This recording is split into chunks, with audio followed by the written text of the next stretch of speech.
Todos. Es hermoso que de la escuela Antonio Nores. Sí, sí. Gracias.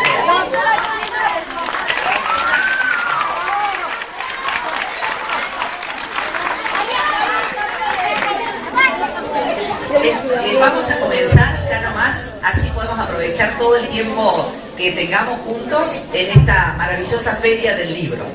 Hoy estamos, chicos, vamos a hacer silencio y nos vamos a concentrar un poco en lo que va a ser la disertación del licenciado Dómina, ya que vamos a presentar el libro Mujeres Argentinas, la otra historia. Esta es la idea que nos convoca en este hermoso domo que han organizado acá en la Feria del Libro, en el patio del Cabildo, que es donde nos encontramos. Tito, me parece que además de tener un hermoso público que te sigue en tus publicaciones, amigos, colegas, que haya niños de escuela es muy hermoso, porque en definitiva quien escribe la historia me imagino que también tiene la intencionalidad de que las nuevas generaciones puedan interesarse por todo eso que quedó en el pasado, construcciones, interpretaciones y demás. Sí, sobre todo que nos ayuden a mantener viva la palabra escrita, estos hijos de papel. Exacto. Porque hay una pelea fuerte, chicos, grandes, amigos todos. Tenemos que defender el libro, esta fuente de cultura, por eso celebramos y felicitamos a los organizadores de la Feria del Libro y del Conocimiento, que se repite año a año y nos permite esto, mantenerlo con vida. Y en buena hora si nos acompañan quienes se harán cargo de la posta, ¿no? Exactamente, que son todos estos niñitos que mañana van a ya decidir que van a estudiar y van a ser ellos también protagonistas, escritores, periodistas, economistas, gente que tenga sus oficios, porque también va a haber oficios, aunque estemos en la época de la automatización, seguramente van a quedar muchos oficios y alguno lo tomará. Esta mañana cuando hablábamos con Tito en la radio, conversábamos un poco de lo que ha sido su derrotero en cuanto a los libros que ha escrito. Esteban Dómina es especialista, licenciado en economía, y ha tenido muchos cargos importantes en torno a las finanzas de la provincia. Pero hace ya unos años que se destaca por haber publicado el primer libro que publicó fue una investigación muy profunda sobre la muerte de Martita Stut. A partir de ahí empezó a publicar una serie de libros de historia. Destacan las historias mínimas de Córdoba, que es un interesante volumen que reúne justamente una revisión de la historia de Córdoba, y se ocupó también de las muertes de algunos de nuestros próceres, las muertes de algunos notables próceres. Y ahora le tocó a las mujeres, Mujeres Argentinas, la otra historia.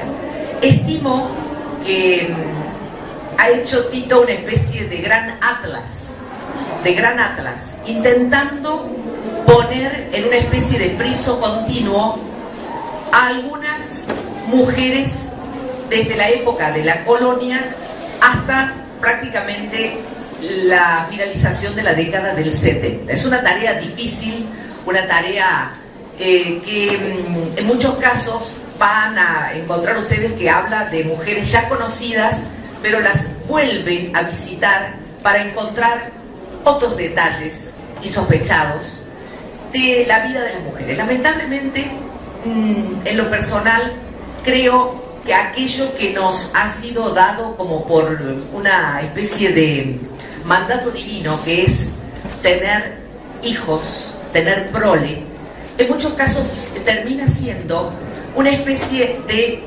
castigo, entre comillas, porque nos coloca solo en un lugar donde tenemos nosotros que sostener lo que es la cuestión doméstica diaria, por lo cual una familia tiene la comida, la rutina, el niño que va a la escuela, y eso no está nunca en los libros.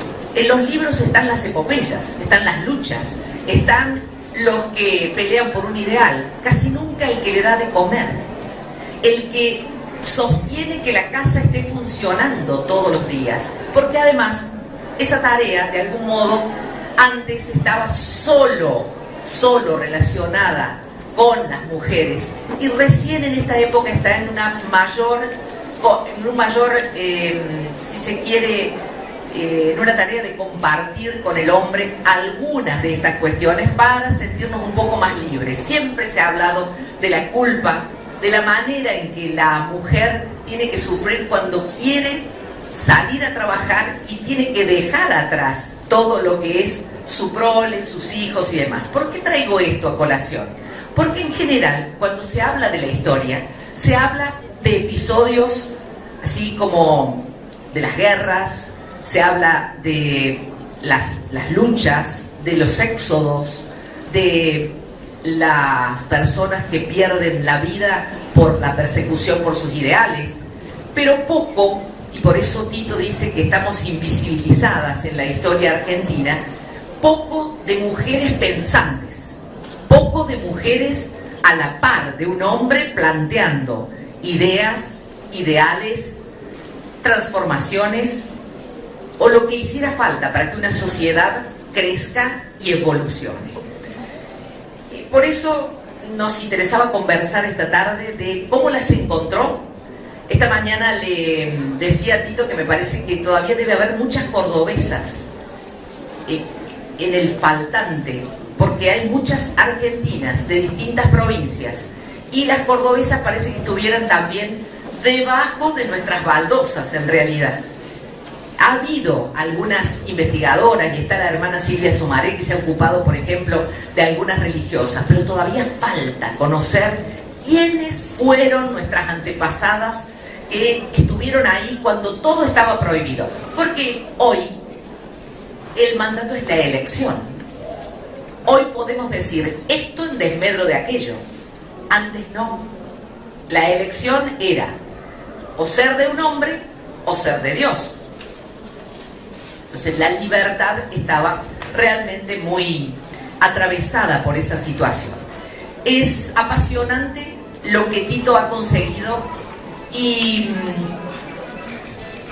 imposible no emocionarse ante tantas historias de nobleza, porque si hay algo que enhebra las historias de estas mujeres es la nobleza y el compromiso para con su tiempo. Usted dirá, profesor, si quiere que le pregunte, si quiere que vayamos en algunos capítulos que he marcado, vamos, y cómo se siente en tener tantos fans.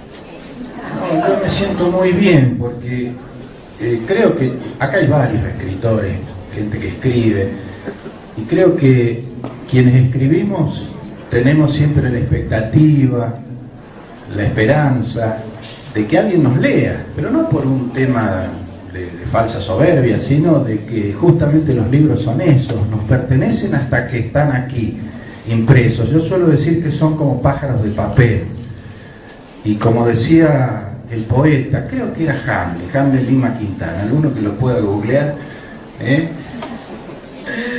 Luquita, googleame a ver si estos versos que decían: los hijos son como los pájaros, ¿te acordás? Y está bien que así sea, como que echan a volar, y estos son hijos de papel, con alas de papel, que uno los pone a volar y ya no nos pertenecen.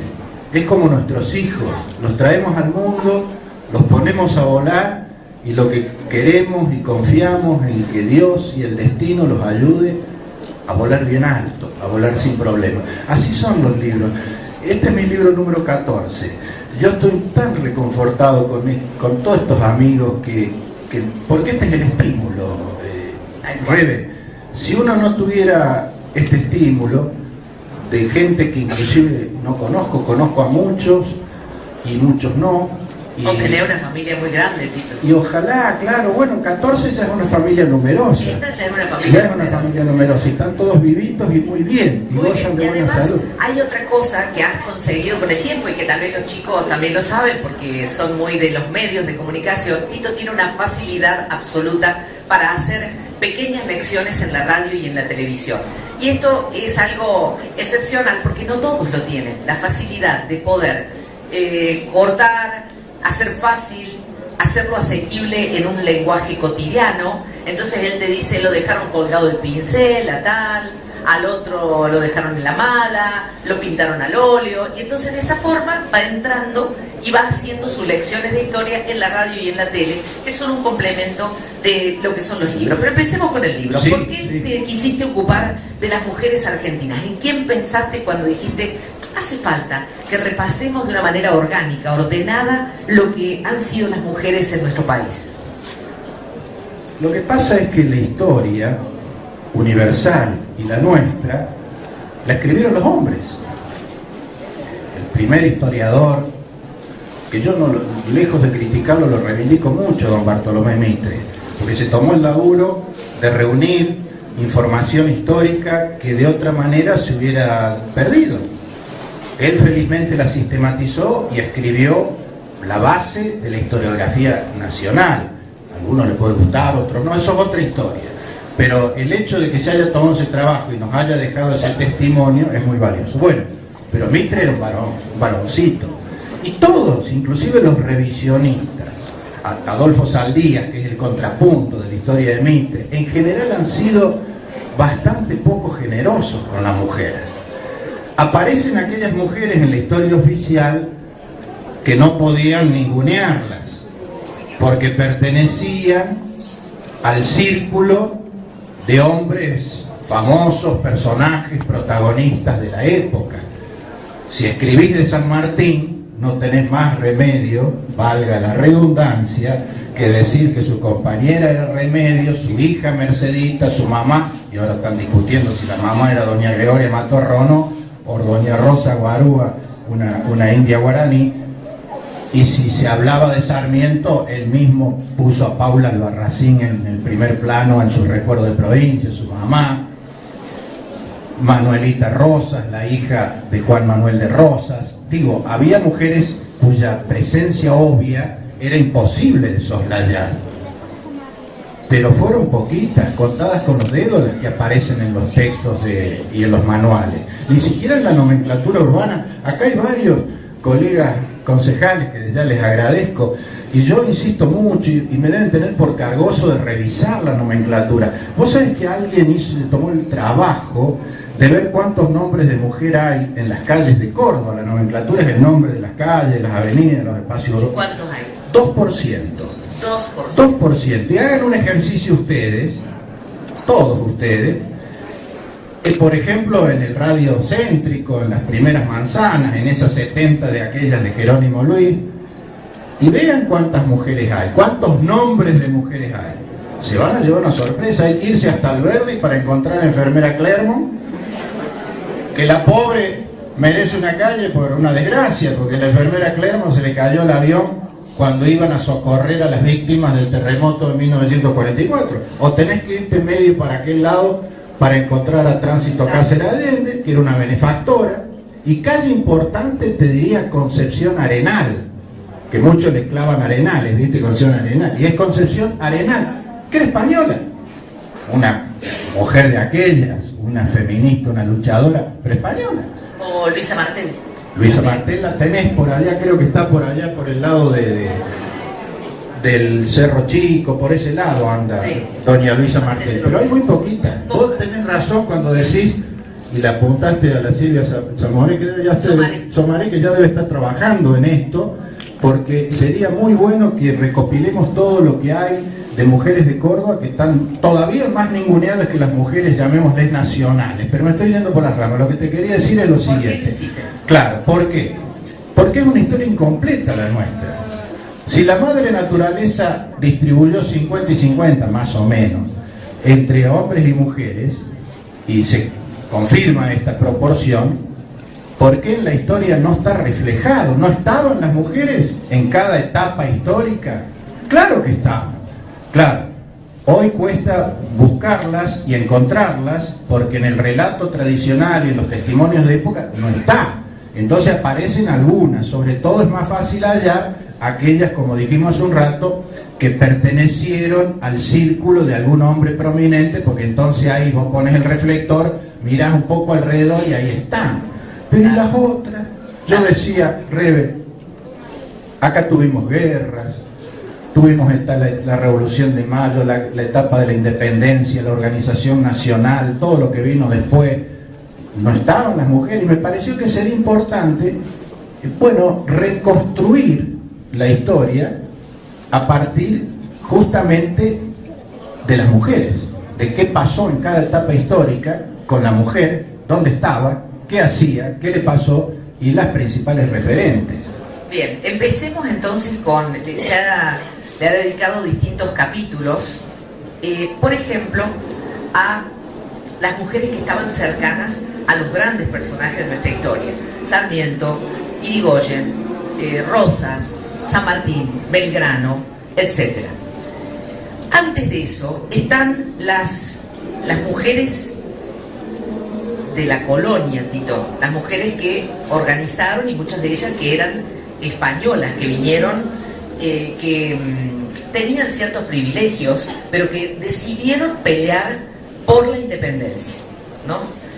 Hay una cantidad de mujeres importantísimas donde se destaca la forma, que tal vez a los chicos les vaya a interesar, cómo se armó la red de espionaje en el norte y cómo las mujeres, de algún modo teatralizando su forma de mimetizarse con el pueblo en un mercado y demás, podían hacer que no las vieran, porque tampoco les prestaban atención que si tenían el mismo traje que tenía, por ejemplo, un mercader o alguien que estaba vendiendo pollos, huevos en un mercado, ellas podían mezclarse ahí. ¿Cómo era ese sistema? Esas son las salteñas, porque lo que Rebeca nos propone es la etapa de la independencia, la larga guerra de independencia, que duró 14 años, porque muchos creemos que fuimos independientes en 1816 de una vez, como dicen los chicos, de una.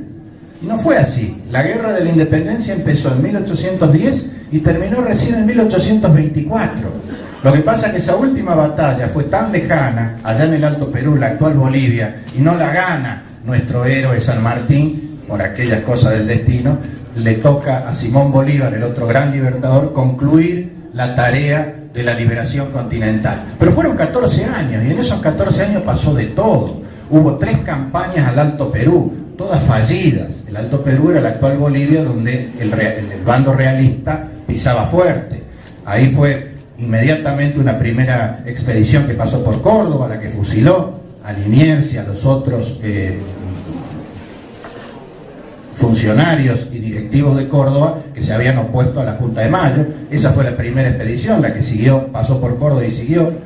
La segunda es la que comandó el general Manuel Belgrano. Hubo todavía una tercera, todas terminaron mal. Hubo una guerra que llevó el general San Martín a Mendoza y a Lima, bueno, y al Perú. Y la mujer no tuvo nada que ver con todo este proceso, fundamentalmente militar, político, pero militar, un montón tuvo que ver. Primero hubo mujeres soldados. Hubo mujeres que pertenecieron a los cuerpos de ejército, inclusive llegaron a tener algunas rango militar. Otras acompañaban, se las llamaba vulgarmente las soldaderas, acompañaban a los ejércitos para asistir a sus hombres, porque la leva obligatoria, se había llevado a su marido, a sus hijos, y las pobres mujeres marchaban detrás de los ejércitos para ayudar, para cocinar, para lavar, para lo que fuere.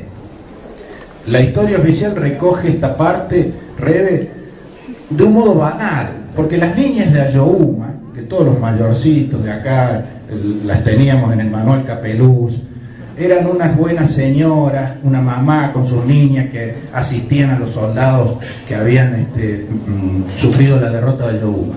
Y una de ellas, María Remedios del Valle, tendría que ser recordada un montón, casi a la par de Juana Zurduy, una de esas niñas de Ayohuma, porque combatía al lado de los hombres, terminó igual que todas estas heroínas, pobre y olvidada. María Remedios del Valle, se la menciona al pasar porque no vamos a tener tiempo de más que esto, pero vamos a lo que Rebeca propone. En ese marco de la guerra con participación de las mujeres, porque las que no fueron a la guerra tenían que bancar la casa, porque se iban los maridos y quedaban con la prole, y había que arremangarse en ese tiempo donde la mujer estaba absolutamente al margen de toda actividad productiva, comercial, pública, lo que fuere, y sostener el hogar, sin medios, sin recursos, porque todo estaba por hacerse, no había un tutelaje público desde el Estado. Todo ese proceso es muy heroico. Entonces Rebeca rescata, por ejemplo, esas valientes mujeres que acompañaron a Martín Miguel de Güemes, el otro gigante de la historia argentina. Yo digo siempre, Rebe, que en esa etapa de la independencia hay 3 gigantes: los padres de la patria, San Martín y Belgrano, y ahí cito nomás Güemes, porque si no fuera por ellos 3, que parece que hubieran planificado una coordinación patriótica para obtener la independencia, y no fue así, fue puro patriotismo y coraje. Bueno, las mujeres de Güemes, la que vos mencionás es Macacha, la hermana de Martín Miguel de Güemes, que había organizado una red de espionaje. Entonces las damas salteñas, porque Salta estaba en la zona caliente, ahí en la zona gris esa donde venían los realistas y venían los patriotas, y se iba corriendo la frontera, porque no era una frontera en realidad, era territorio patriota que estaba en disputa. Ella organizó una red de espionaje para asistir a Martín Miguel de Güemes, que llevaba adelante la guerra de guerrillas, de información. Ellos necesitaban, era fundamental saber dónde estaba el enemigo, cuántos soldados tenía, qué tipo de armamentos contaba, en fin, toda esa información la recogían las damas salteñas y se la arreglaban para pasársela clandestinamente a Martín Miguel de Güemes, todas coordinadas y capitaneadas por Macacha Güemes. Una de ellas, Juana Moro, sufrió las represalias que eran durísimas, porque los realistas, para ellos no había una guerra, esto era una subversión, era una rebelión, por lo tanto no aceptaban los códigos de guerra. Entonces, por ejemplo, a la pobre Juana Moro la tapiaron en su casa, cerraron, tapiaron, clausuraron puertas y ventanas de la casa para que muriera de inanición. Entonces, felizmente zafa, porque unos vecinos caritativos abren un hueco y por ahí le pasaban alimentos. Pero casos de estas heroínas, Juana Moro, yo supongo muchos le debe sonar, pero a muchos no. Esos nombres son los que yo he tratado por lo menos de ponerlos para que a alguien le dispare la curiosidad de saber más, porque esas damas merecen que se sepa más de ellas. Otra dama que quedó creyendo que su marido estaba vivo es la mujer de Mariano Moreno, Guadalupe Cuenca, que le seguía escribiendo creyendo que él estaba vivo y bueno, había muerto en alta mar. También ella sufrió, ¿no?, todo lo que era el momento, la época, frente a los saavedristas que querían que Moreno se fuera lejos, Tito. Esa es una historia tremenda, la de Guadalupe Moreno, Guadalupe Cuenca de Moreno.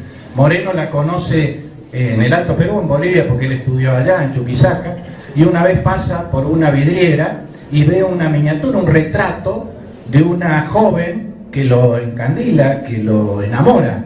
Entonces entra a preguntar al señor que atendía el local, ¿quién es esa? Guadalupe Cuenca, vive acá a 3 cuadras. La hizo su esposa, se casan y la trae a la joven, 15, 16 años, Guadalupe, a Buenos Aires. Ella acompaña y banca toda la actividad política de Mariano Moreno, hasta que en 1810, en diciembre, Moreno parte un exilio del cual jamás va a volver porque muere en alta mar. El barco que lo llevaba lo arroja cuando fallece Mariano, acá cerca, porque habían transcurrido poca distancia en ese viaje a Europa, y ella le sigue escribiendo como si él estuviera vivo.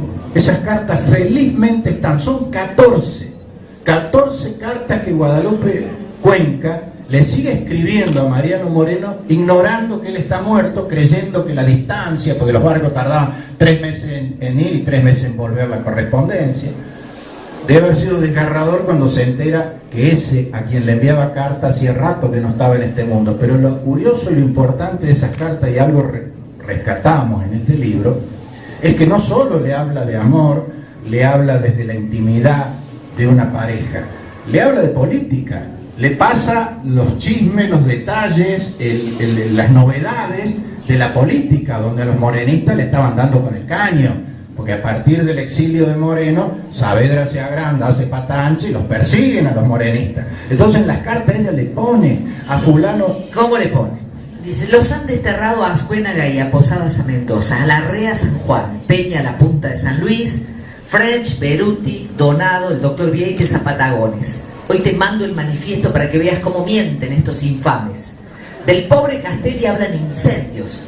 Ha habido partidarios de Saavedra que que ha dicho delante de tu tío don Martín que tu partido se ha de cortar de raíz.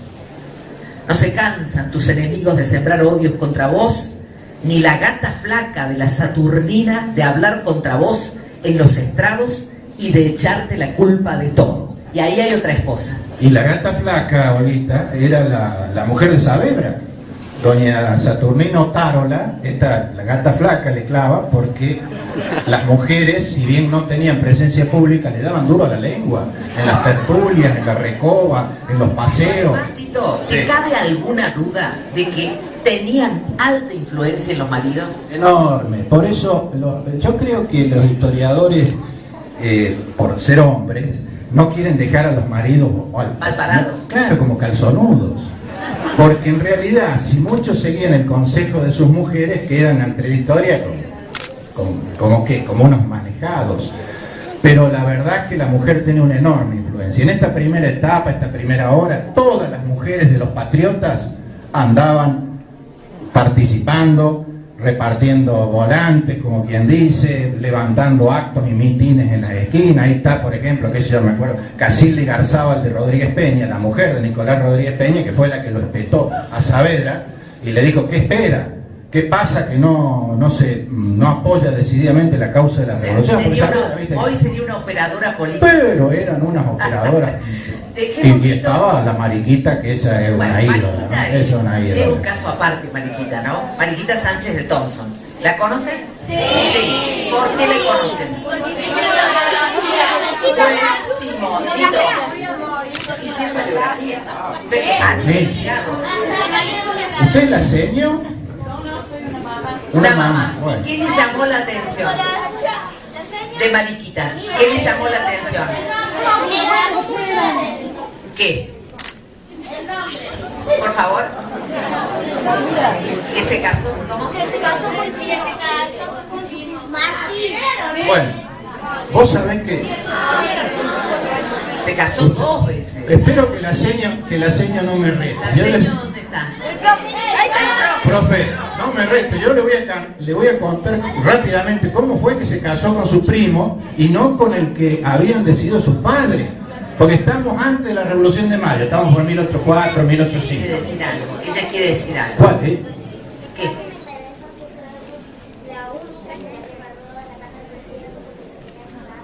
Vení, decilo fuera, vení. Claro. Ese tema es un tema importante. ¿Por qué te interesó a vos? Contá. Que ella era la única. La única. ¿A quién le escribió Mariquita? Al presidente, al rey. Porque no quería casarse con el que le tocó. Claro. Tienen re claro, que nosotros somos los hombres.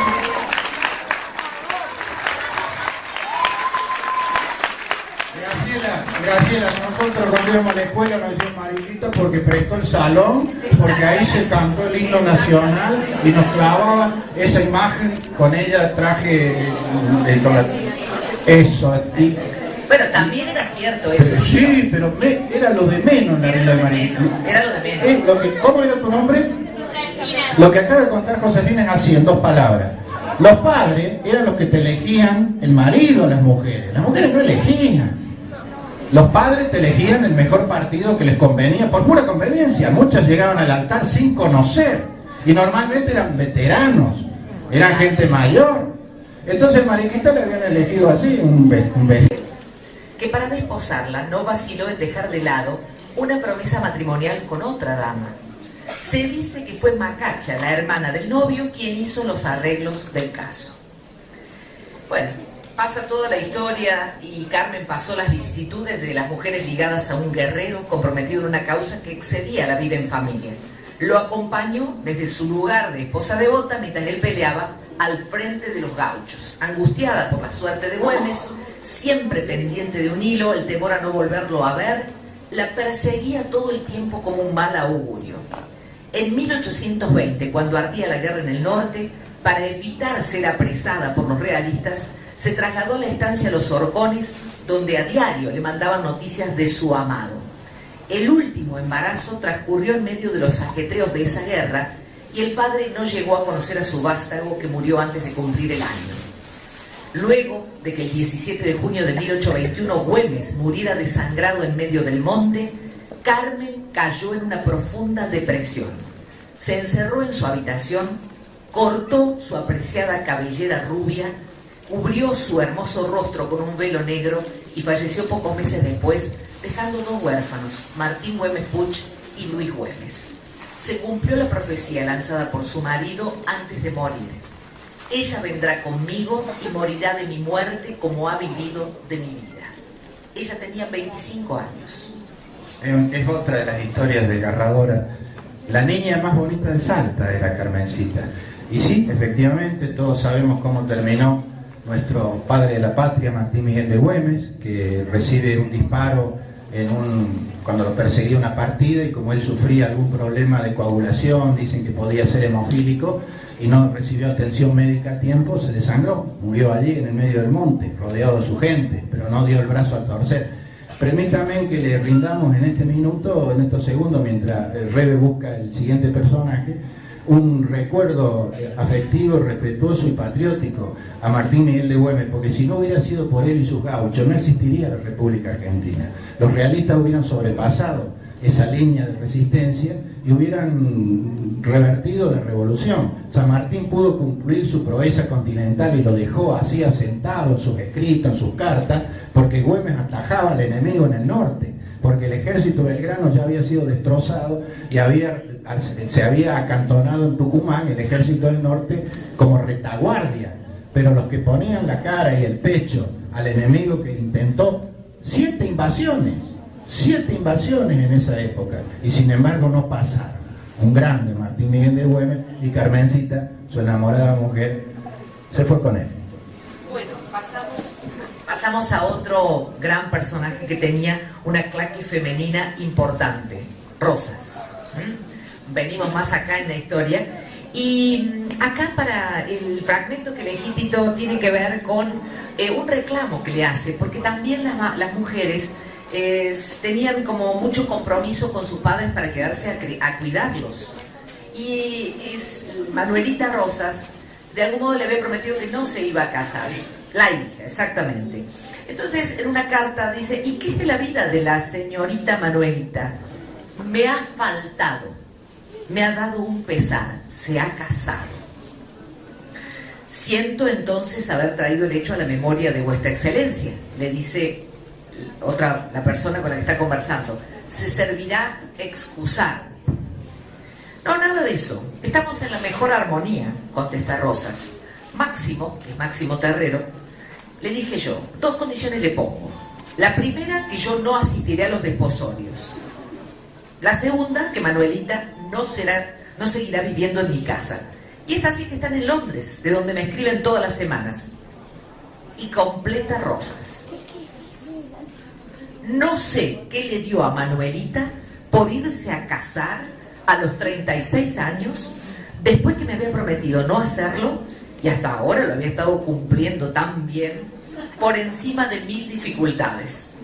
Me ha dejado abandonado solo mi alma, y lo peor es que a ella también le han confiscado sus bienes propios. Semejante rigor con una niña que no ha hecho otra cosa que labrarse el aprecio de todos y ser el encanto de los extranjeros. Ese Rosas es el que está en el exilio, que después de la batalla de Caseros parte a un exilio que va a durar 25 años. Porque acá la historia nos da noticias de Juan Manuel de Rosas, otro personaje importantísimo de la construcción de la argentinidad, hasta 1852, donde es derrotado en Caseros y parte al exilio, pero vivió 25 años más. Esto que cuenta o lee Rebe es una carta cuando le cuenta a un amigo, una conversación, que Manuelita decide finalmente casarse, y ahí rebobinamos para entender por qué esta reacción del papá. Manuelita había reemplazado en el círculo de Juan Manuel de Rosas, donde hubo muchas mujeres, a su mamá, que tuvo una presencia muy fuerte. Acá viene lo que vos decías hace un rato, la influencia de algunas mujeres. Doña Encarnación Escurra, que para esa época del reinado, entre comillas, de Juan Manuel de Rosas, era la primera dama, no era una primera dama que estaba de adorno, Esa sí que era una operadora brava. Ella organizaba a lo que se llamaba el Bajo Pueblo, porque Rosas tenía una gran inserción en las clases populares, en los afroamericanos, en la gente del campo, en la gente de la campaña, y ella era la que coordinaba y organizaba. Hay muchas opiniones políticas, pero ¿qué pasa con doña Encarnación? Se muere en 1838, cuando hace apenas 3 años que Rosa va por su segundo y eterno mandato hasta 1852. ¿Quién ocupa ese lugar? Manuelita, y lo hace con una enorme habilidad y seducción, porque era una persona con un gran glamour. Entonces ella hace todo lo que al padre le fastidia, atiende a la gente, atiende a los embajadores, pone la cara, como se dice habitualmente, concurre a todos los eventos, a los actos. Rosa en eso no era muy no. Entonces Manuelito ocupaba un lugar central. Eso hizo que su romance con Máximo Terrero no prosperara, no se casaran, porque ella estaba muy ocupada y dedicada a cuidarle las espaldas y a ejercer las funciones que su papá le delegaba. Pero ¿qué pasa? Cuando se van al exilio dice Manuelita, bueno, ahora arreglate como puedas, yo me caso. Y se casó nomás. Pero Tito tenía 36 años y le seguía nombrando como la niña. Pero para esa época 36 ya eras un adulto casi mayor, porque la expectativa de vida era mucho menor. Pero digo, él la seguía viendo como una niña. Él la consideraba su propiedad. Es que los hombres de esa época, la mujer era casi una propiedad, casi Sí, que Tito, tenía que seguir. no solo de esa época. Vos decís que todavía está. Lamentablemente yo todavía hay una idea que cuesta mucho desarmarla, desacomodarla, si no tendríamos todo el drama que tenemos hoy de gente que cree que es de su propiedad. Sí, ahí viene la violencia. Y ahí viene la violencia. Sí, pero te decía, para cerrar esto de Rosa, que Rosas, cuando pierde a Encarnación Escurra, que es su compañera y socia, Sí. no se vuelve a casar. Se las arreglaba. Tenía, Bastante bien. Sí, tenía una compañera. Tito, se las arreglaba bastante bien. Eugenia Castro, le hizo como 8 o 9 hijos a la Eugenia. Aparte la abandonó. Y, Eso es una sí. cosa muy desagradable. Dicen los libros, sobre todo Saldías, que escribe bien de Rosas, porque están todos los otros, Sarmiento, por ejemplo, que escribe barbaridades, incendios de Rosas. Dice Saldías que él en realidad le ofrece a Eugenia Castro, Irse con él. sí, pero solamente llevando un par de hijos, los mayores. No Y me iba ella a decir obviamente eso a una madre. no lo aceptó. Y se quedó acá, Eugenia, con su prole, ¿no? Con su prole. Pero muy pobre, muy pobre. Ya que estamos hablando de las mujeres, la mancha negra de Juan Manuel de Rosas con relación a la mujer es el femicidio de Camilo Gorman.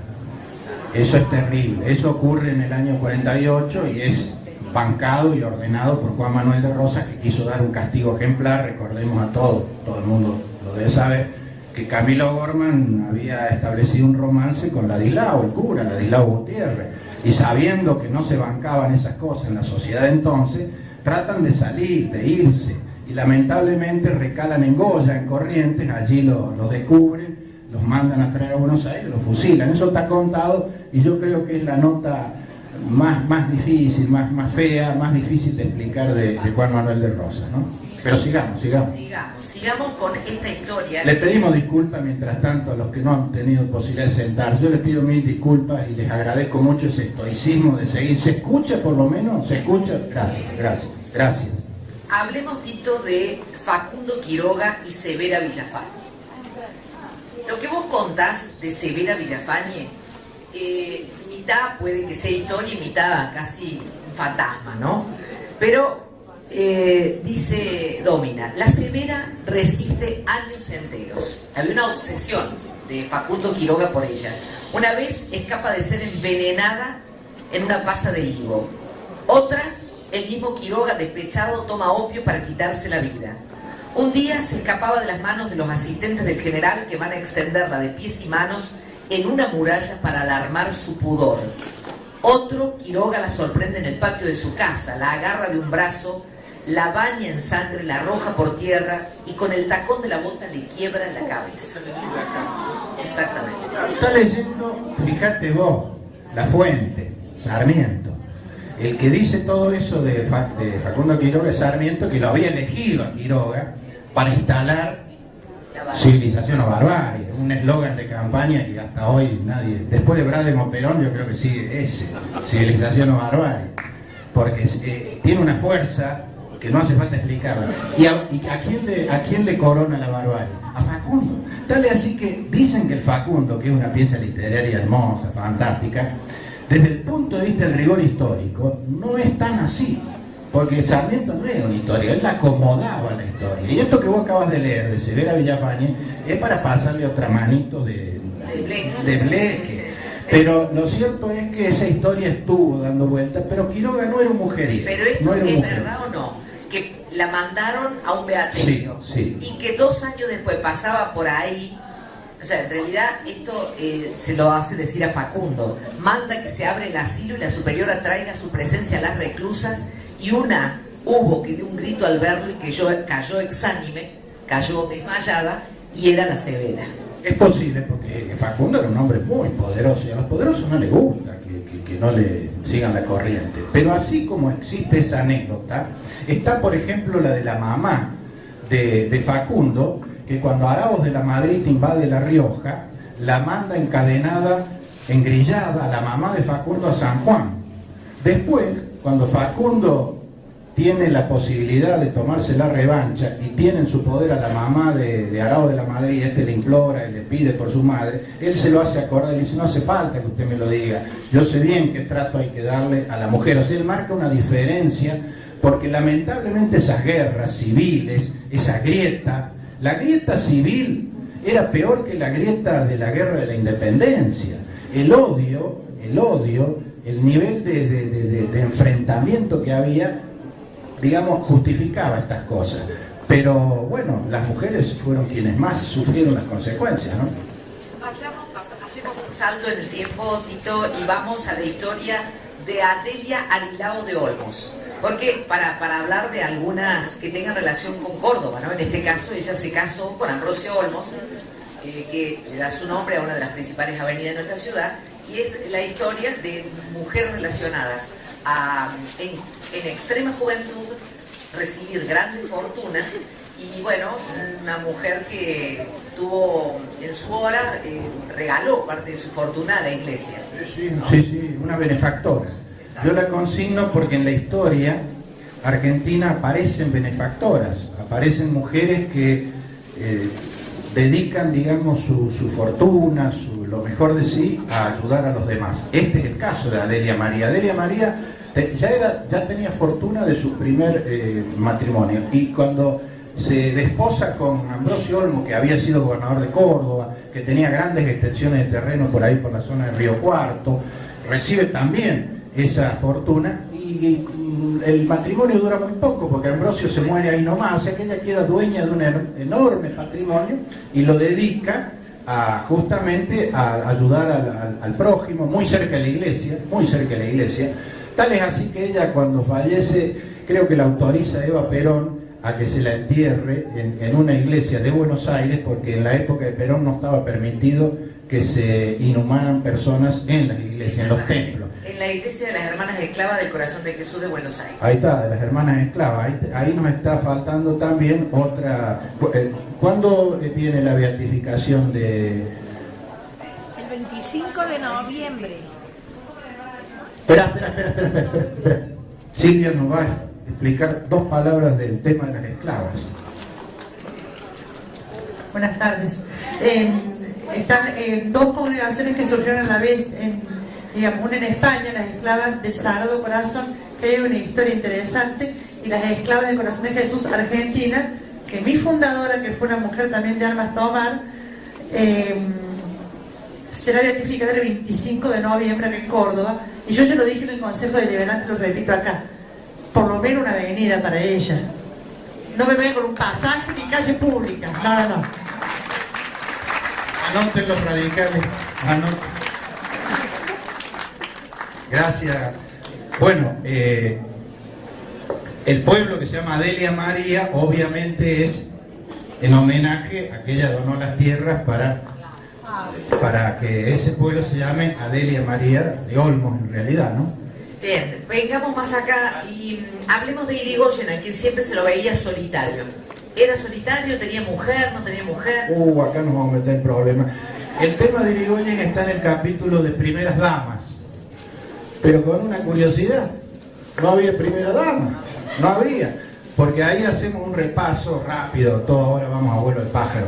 Arrancamos con las presidencias constitucionales: Mitre, Sarmiento, Avellaneda, Juárez Celman, Roca, Carlos Pellegrini, Luisa Espeña, José Evaristo Uriburu, el nuez, Manuel Quintana, José Figueroa Alcorta. Son todos los presidentes que antecedieron a Irigoyen. Vicente de la Plaza, y llega don Hipólito. Roque Sáenz Peña, Vicente de la Plaza y don Hipólito. Todos los otros habían tenido primera dama. Lo pasamos de largo, pero quienes lean el libro, les recomiendo el capítulo de las hermanas cordobesas, de Clarisa y Elisa Funes, hermanas a su vez de dos presidentes. Los Funes de acá, de la estancia, ¿no? ¿Fuiste? ¿La conoces? Acá La Paz. La Paz era de los Funes, que está en el camino entre Ascochinga y Jesús María, y ahí veraneaba Julio Argentino Roca y también Miguel Juárez Celman, y estaban casados a su vez estos dos presidentes, que eran concuñados entre sí, con dos hermanas, Clarisa y Elisa. Tal es así que el Parque Las Heras, en esa época se daban todos los gustos. Cuando fue gobernador Miguel Juárez Celman, Parque Elisa. Y ahí nadie decía nada. Después le pusieron Parque Las Heras. Cuando leí ese detalle en tu libro, pensaba eso justamente, el escandalete que se hubiera armado si hoy le pusieran el nombre de la esposa de un gobernador, de un presidente, a una plaza pública. Si bien no se han privado algunos gobiernos de ponerle... Ya sabía que ibas derecho. No le pone una época que todo se llamaba de una misma manera. Bueno, pero voy a hablar de Irigoyen. Después, si querés, vamos a ese, pero Irigoyen. Irigoyen no tuvo esposa con papeles. Con papeles. Tuvo Se casó. varias relaciones conocidas. Una de las primeras relaciones, tiene una hija, Elena, que lo va a acompañar hasta el final de sus días, mucho antes de que fuera presidente, pero ya así dedicado a la política, militante radical de la primera hora. Después don Hipólito establece una relación, un vínculo. Él era un tipo raro, muy austero, pero raro, porque él, por algo le decían el peludo. Hay muy pocas fotos de don Hipólito. Cuesta mucho encontrar fotos, porque no le gustaba. Tampoco le gustaba dar discursos, pero después te agarraba las urnas y te pasaba por encima. Entonces él mantuvo una relación de mucho tiempo con Dominga Campos, 3 hijos, tampoco los reconoció, los bancaba, los mantenía, pero no los reconocía, y después, finalmente, con Luisa Basichi, lo digo bien, viuda de un íntimo amigo, de un conocido de la época, Eugenio Cambaceres, que era un gran escritor. Con Luisa Basichi él mantiene una relación hasta que ella se muere, y durante la primera presidencia de don Hipólito, 1916 a 1922, está conviviendo con Luisa. Luisa, ¿sabés quién es? Es la mamá de Rufina Cambaceres, esa chica que en 1902 la entierran supuestamente viva en el cementerio de la Recoleta, que es un caso muy, muy espectacular, y que dicen que al día siguiente la encontraron, digamos, el cajón fuera de lugar porque había sufrido una catalepsia, creo que se llama. Bueno, nunca estuvo comprobado, pero esa es la mamá de la Rufina, la Luisa Basichi, ¿no? Trae a colación, ya que hablaste de la Recoleta, de la gastadora, la que le gastaba el crédito. Tiburcio Domínguez. Acá varios. La que le saca la tarjeta el marido. Acá varios veteranos se van a sentir identificados. Es la esposa de Salvador María del Carril, Tiburcio Domínguez. Salvador María, paisano también, sanjuanino. Salvador María del Carril había sido unitario, había sido la cabeza política de Lavalle. Después se pasó al bando federal y es el hombre político de Justo José Urquiza, es vicepresidente de Justo José Urquiza. Bueno, la cosa es que cuando deja su vida pública, estaba harto de su mujer, que era una gastadora. Doña Tiburcia le hacía tronar las cuentas. Entonces, cansado... Para quien cree que el consumismo es de esta época, porque nosotros decimos que el consumismo empezó en los 60. No, porque acá estamos hablando en las clases altas, ¿cierto? Clases altas. Claro. O sea, entonces, ¿qué hace, che? ¿Qué hace don Salvador María del Carril? Publica un aviso en los diarios de mayor circulación de Buenos Aires. Señores, acreedores, les comunico que si le siguen dando fiado a mi mujer no me voy a hacer cargo. Un escándalo, imagínate el Buenos Aires de eso de sido 1860, ponele, se deben haber primero matado de risa y segundo la pobre no debe haber podido más salir a la calle. Sin embargo no se divorciaron y ahí está lo que decís vos, cómo se mantenía a rajatabla en formato formal. No se divorciaron, pero ella no le dirigió más la palabra durante 20 años. ¿Qué pasó cuando murieron? Cuando murieron, primero muere él, entonces ella le encarga que cuando muera ella, en el mausoleo, que es hermoso, visítenlo, en la Recoleta, es un paseo recomendado. Bueno, ella está de espalda, está el tipo, el busto del tipo, y de espalda, sentada, así, la vieja. Búsquenlo en Google, por favor. Googleen así, Tiburcio Domínguez más la Recoleta. Están de espalda, porque ella no le dirigió más la palabra por esta cosa que se mandó el tipo. Bueno, pero ¿cómo le va a sacar un aviso? Y bueno, ya se ve que estaba cansado de decirle y pero seguía mirando las cuentas. No tenía que ponerse. Sigamos. ¿Por qué, te quiero preguntar, por qué si le dedicaste capítulos a los próceres, a Eva Perón la dejaste sola y no la pusiste dentro de un capítulo Juan Perón y sus mujeres? Porque esto, a ver, es una opinión personal, ¿no? Yo creo que Eva Perón marcó un antes y un después en el protagonismo femenino en la política. Venía una dura pelea política de la mujer para encontrar su espacio y que se le reconozcan sus derechos. No votaba la mujer. Eva Perón no es la dueña del voto femenino como se suele presentar. Creo que es un exceso verbal decir que la mujer tiene el voto gracias a Eva Perón. No es así. Había unas locas lindas. Las sufragistas. Las sufragistas. Hermosas. Esa, con todo el afecto, el debido respeto, la Julieta Lantelli, la Cecilia Grierson, la Alfonsina Stormi, eran una... Bueno, Alicia Moró de Justo, es larga la lista de mujeres que lucharon duramente para que se le reconozca el derecho político a votar, porque la ley Sáenz Peña, que se la llama del voto secreto universal y obligatorio, era secreto sí, universal para nada, porque no votaban las mujeres, y sí obligatorio, pero fíjate, Tito, que el recorrido es muy grande, ¿no? Estamos hablando de 1910, 1915, que habían empezado, y antes también, que 56. El voto, la ley se sanciona, la 13010, en el 47.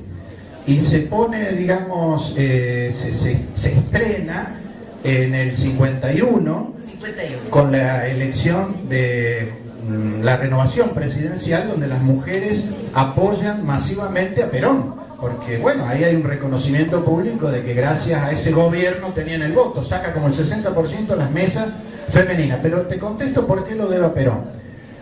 Se lo digo a los peronistas, a los no peronistas e incluso a los antiperonistas. Sáquense en el prejuicio y conozcan la vida de Eva Perón. Es una novela. ¿Viste que se suele decir que la realidad supera la ficción? Bueno, el caso de Eva Perón tiene todos los ingredientes.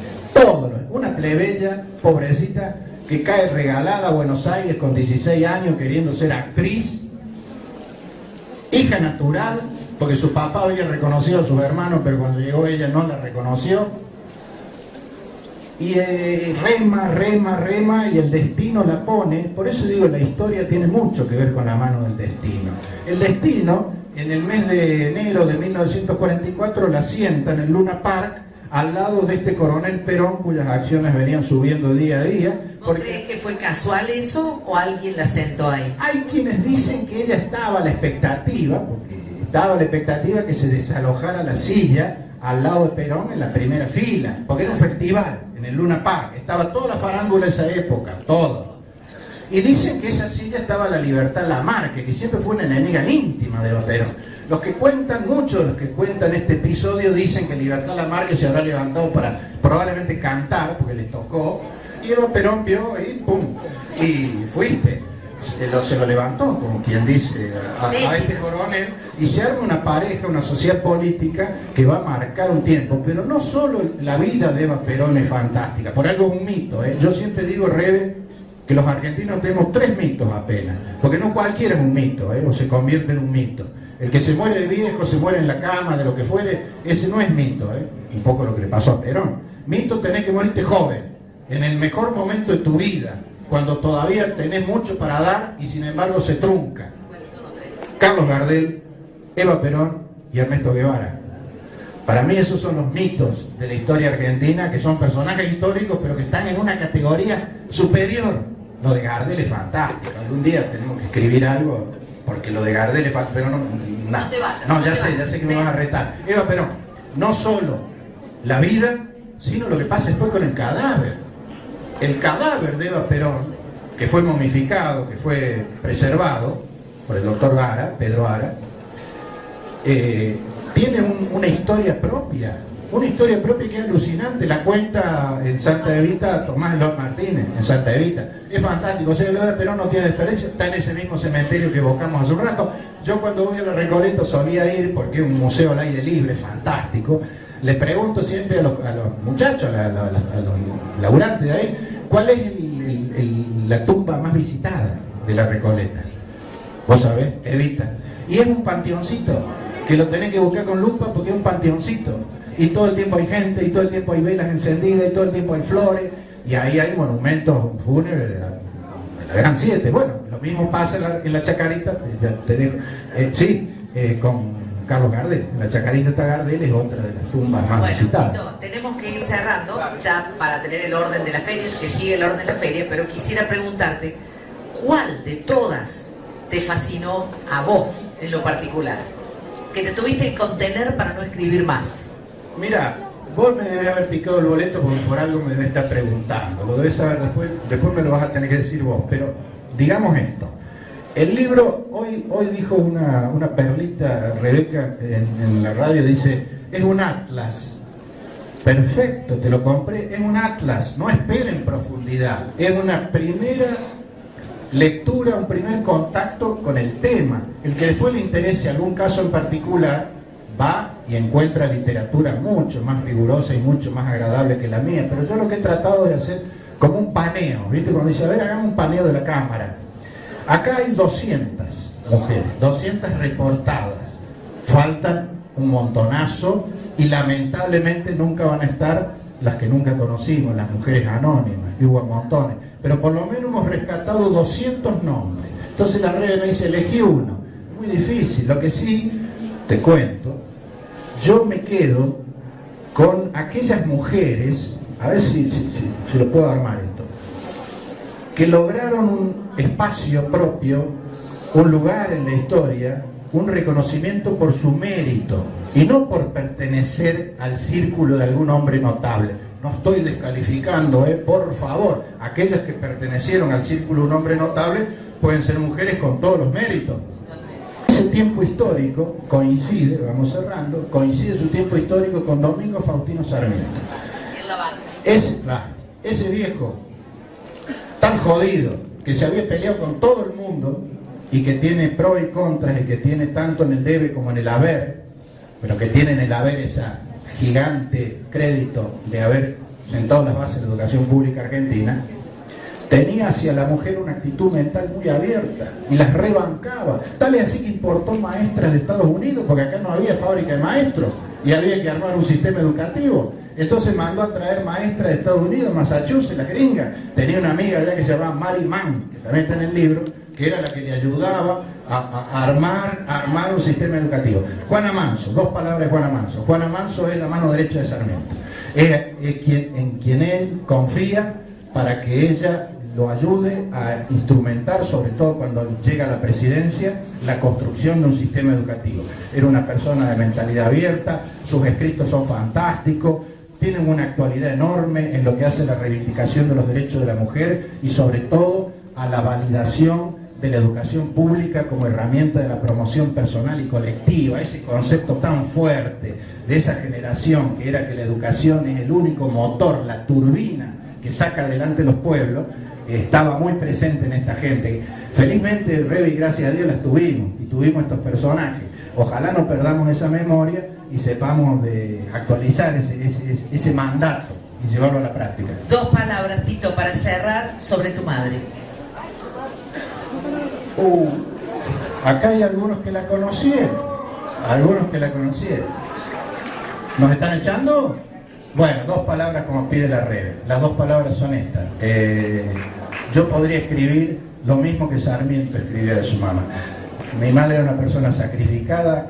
Yo felizmente le debo a ella lo que poco o mucho que sé de educación, porque ella eligió la educación pública. Fui a un colegio primario público, a una escuela secundaria pública, a la gran universidad pública de Córdoba, y todo eso se lo agradezco porque en ese camino y ese mandato es el que me puso ella. Es el mejor legado que me dejó. Gracias a todos por estar aquí.